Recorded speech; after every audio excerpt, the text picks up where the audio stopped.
euthanized because they were deemed unfit to breed, basically. Eugenics isn't just history. The spirit of the movement lives on today. Margaret Sanger was the head of Planned Parenthood. She was very fanatical in her promotion of eugenics. In fact, Planned Parenthood was all about birth control for the impoverished and lower classes to try to help improve the species.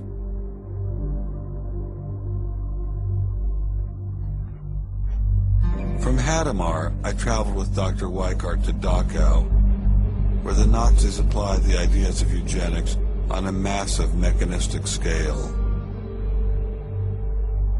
When it was a fully functioning concentration camp, and what was the purpose of it? I mean, part of it was to repress political enemies. What was the rest of the purpose? Well, beyond the repression of the political enemies, which was its purpose at the very beginning, then later on it transformed into repressing racial enemies. And sometimes those categories overlapped, because sometimes they thought that these people were political enemies because they were inferior biologically. The war itself was part of the Darwinian struggle for existence for Hitler. And he saw the extermination of the Jews as one of those fronts to this warfare going on as this Darwinian struggle for existence. Would you say that Hitler was insane? No, I wouldn't say he was insane. I think he had imbibed some very, very wrong ideas. And in fact, I think he took the logic of them in certain ways that brought him to take very radical solutions for them. Would you say he was evil? Oh, I'd definitely say he was evil. Is there such a thing as evil? Oh, I think there is. And is there such a thing as good? Oh, definitely. And evil can sometimes be rationalized as science. Oh, sure. And evil can sometimes be rational. When it's rationalized as science, and I think when it's rationalized in this particular way in particular, I think Hitler thought he was doing good. He thought he was doing good? Oh, I think so. He thought he was benefiting. He thought he was benefiting humanity by driving evolution forward and creating a better humanity.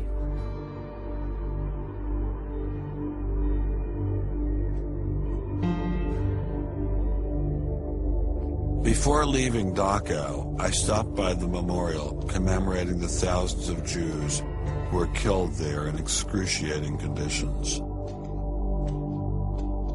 I know that Darwinism does not automatically equate to Nazism. But if Darwinism inspired and justified such horrific events in the past, could it be used to rationalize similar initiatives today? There's a good German expression, so fängt es immer ein. I mean, it always begins in the same way. Something to remember in the context of the United States discussions of euthanasia and abortion. It always begins in the same way. There seems to be an excellent argument for getting rid of useless people by killing them. Or at least it seems excellent to the people advancing the argument. It's a love affair with death, and the euthanasia and this movement going on, which I find appalling. And the idea is that immediately rid our society of anybody who might be a drain, and think of people in economic terms. And I think that's where some of the Darwin fits in, actually. It's just a devaluing of human life. First of all, if you take seriously that evolution has to do with the transition of life forms, and that life and death are just natural processes, then one gets to be liberal about abortion and euthanasia. All of those kinds of ideas seem to me follow very naturally from a Darwinian perspective, a deprivileging of human beings, basically. And I think that people who want to endorse Darwinism have to sort of take this kind of viewpoint very seriously. And when we see an elite, and it is an elite that controls essentially all the research money in science, saying there is no such thing as moral truth, science will not be related to religion. I mean, it's essentially official policy of the National Academy of Science that religion and science will not be related. I mean, hey, that cuts off a lot of debate, doesn't it? What's going to happen if this doesn't change? Well, I think we're watching it happen, aren't we? I needed time to think, so I traveled to the birthplace of this idea.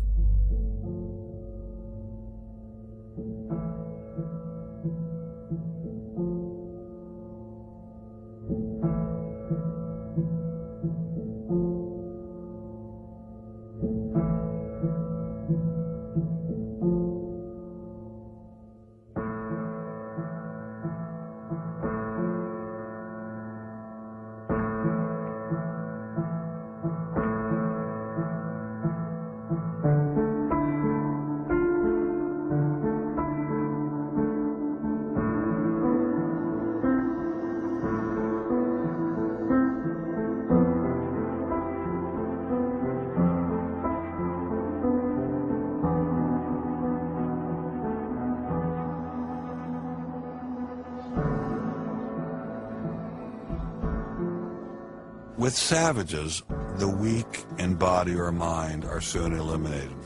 We civilized men, on the other hand, do our utmost to check the process of elimination.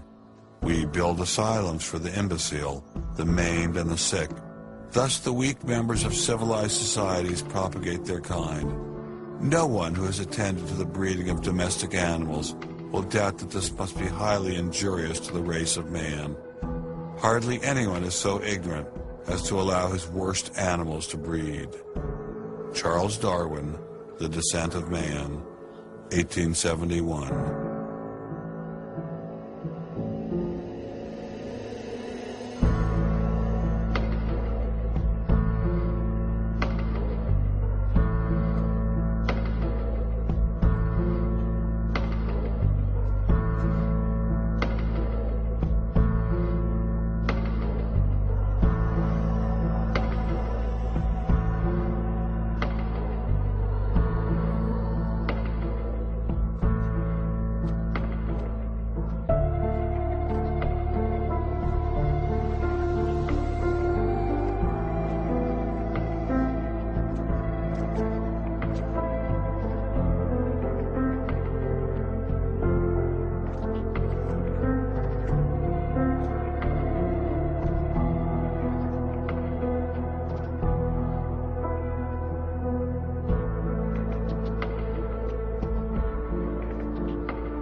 Throughout the Cold War in Germany, there was this wall erected to keep ideas out.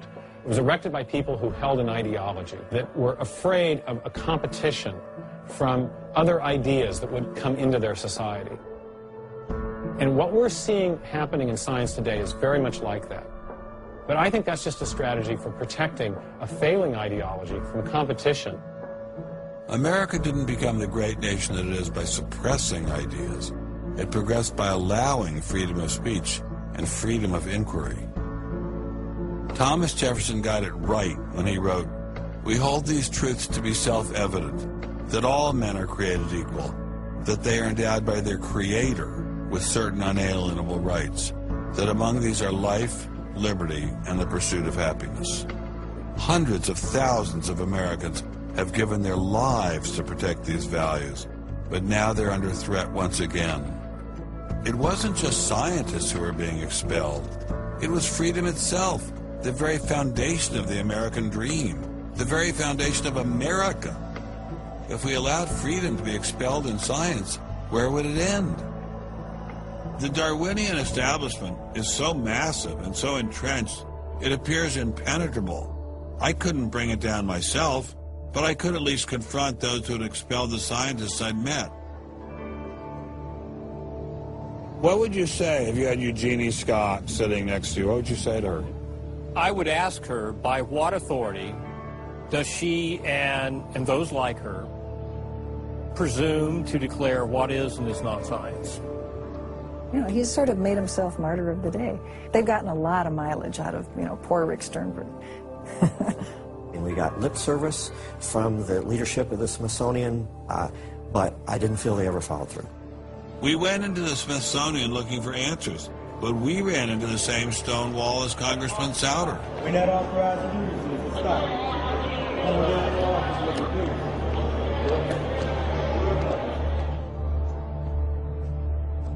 He said, nonetheless, you have to be disciplined, and I lost my job.